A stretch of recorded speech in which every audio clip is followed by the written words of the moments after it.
Today we're going to be halving odd numbers. Now, halving odd numbers is an interesting one because at school we are always taught how to halve even numbers. We say it links to the 2 times table. Doubling means timesing by 2. Dividing by 2 means halving. But we never really touch upon the odd numbers until we get to the later years. And sometimes we have the misconception that we just can't halve odd numbers at all.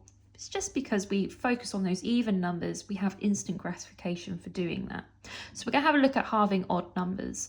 And it does require decimals. So in order to feel successful for today, we need to understand the existence of decimals and that decimals can constitute a whole and a part. So we're not quite having everything whole, we have a whole and we have something left over as well.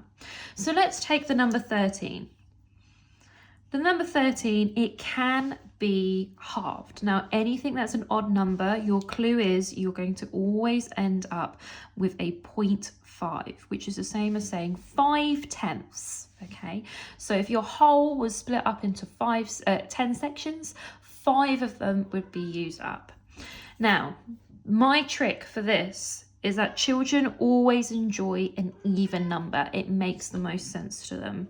So we always go a number behind, a number before, and that for us would be the number 12. So we're not even going to halve the odd number. We're going to change the question completely. We're going to halve this even number.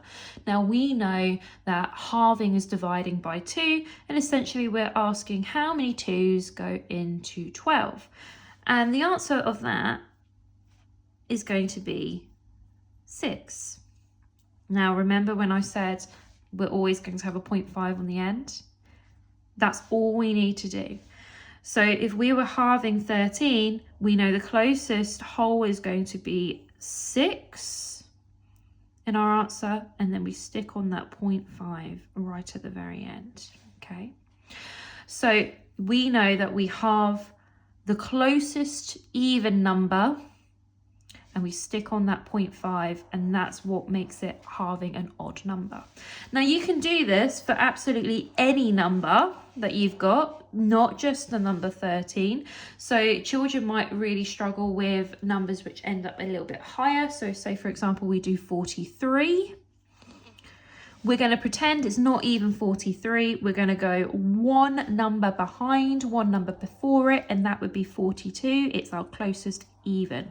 We like even numbers. We know that 42 is going to end up in the 2 times table. So for us, this is a win. So we're going to do how many 2s go into 40, then how many 2s go into 2. We smush them together. We're going to end up with the number 21. Okay, the number 21. So this is what we ended up doing, and we ended up with 21. But we're not halving 42, we're halving 43. The closest even, and therefore the closest whole answer we're going to get is 21. To make it halving an odd number, we stick on that 0.5 right at the very end. Now, some people, they might go, well, hold on. We can just use short division. We can use short division in the same way. And you're absolutely right. We can do 43 here. We can do what we call the bus stop method and have the 2 on the outside. And we can go, how many 2s go into 4? Well, we'll say 2 lots. And we'll go, how many 2s go into 3? We'll say 1, but there will be a remainder, and a lot of children get thrown by this. So they could do 21 remainder 1, which is perfectly acceptable, but we just don't tend to use it too much if we've got multi-step answers.